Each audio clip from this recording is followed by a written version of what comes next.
Okay, everyone. So this is Kaylee, who I'm going to be taking a full set of vitals on. Stacy, can you say hi, Kate?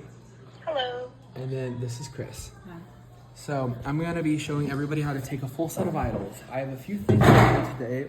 To do that, I have a blood pressure cuff, stethoscope, thermometer, O2 gauge, a second O2 gauge just so you guys can see, a pen, and then piece of paper. So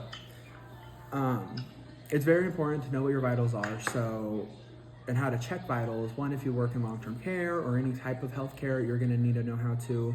Two, if you go to a new doctor, they might wanna know what your normal resting rate of vitals are so they can go from there to see if anything's wrong. And it kind of just gives you an overall, summary of how your health is doing. So first, I'm gonna start with temperature. Everybody's seen a thermometer. With this one, you specifically go from the top of the head to the side of the hairline. Now her temperature is 99. So, and 99 exactly. So you're gonna wanna, if you work in homes too, you're gonna wanna have a piece of paper. A nurse is probably gonna ask you to get vitals, and these ones are gonna be the ones you're gonna wanna get.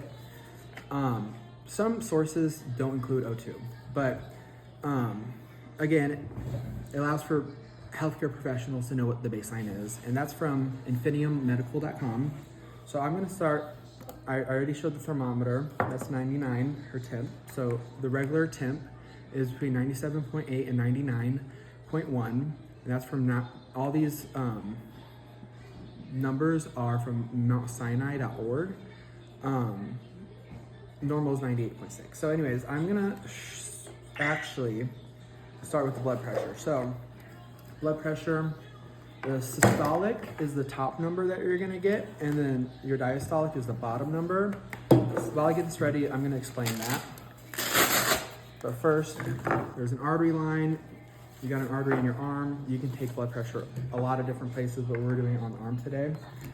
So your systolic is what your heart, the maximum amount of pressure that your heart is when it beats, and then your diastolic is the amount of pressure, the minimum amount of pressure when your heart is resting. And so normal blood pressure would be 90 over 60 to 120 over 80. So let's see what her blood pressure is.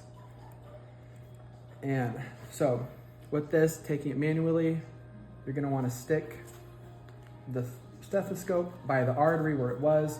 This tightens and loosens the pressure. So, and then I have the pressure gauge right here. I usually go up to 200 just in case, because I don't know what people's resting blood pressure is. So, and I'm gonna slowly let out air.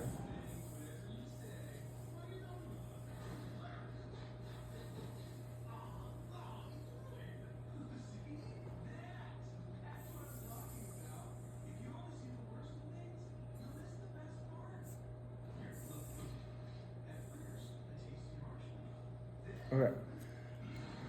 So her blood pressure is 110 over 65, which is within normal rates.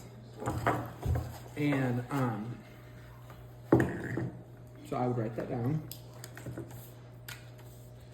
110 over 65. Next, we're gonna do pulse ox, and this one checks your saturation of oxygen in your blood, and then also your heart rate too. That's what most pulse ox do. So this one though is weird. You just connect it to the earlobe, but a similar one would be like this one, and you kind of just turn it on and put it on your finger. They'll read the same thing. You probably had this one at hospitals before, but her O2, once it comes up, is 100%. So she has 100, she has perfect O2 right now, enough oxygen in her blood, and her heart rate is 71. But sometimes you don't want to tell people this just because when you're getting respirations, which are really important. So I'm gonna write down O2 100%, and then her pulse 72 now. And then the last thing to get is respiration. So you can do this while doing blood pressure. If you have the automatic cuff, you can do this while taking O2, or you can pretend like you're taking their heartbeat for respirations, because you do not want them to know you're taking their respirations, or they subconsciously change how they breathe.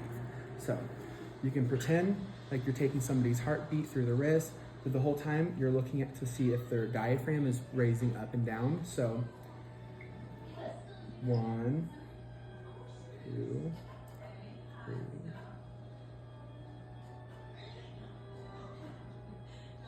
Okay, and you can either do this for 30 seconds or 15 seconds. If it's 30 seconds, you want to times it by 2, whatever number you get. 15 seconds, times it by 4.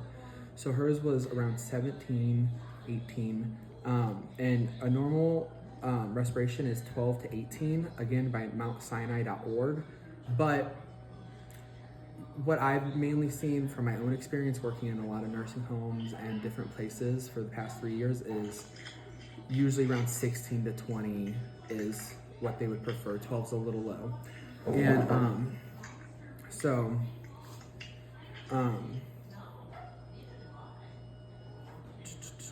sorry. And so, yeah, in conclusion, today we went over how to take everybody's set of vitals, the important reasons of why we take vitals, and how important it is for you and your doctors to know. Thank you.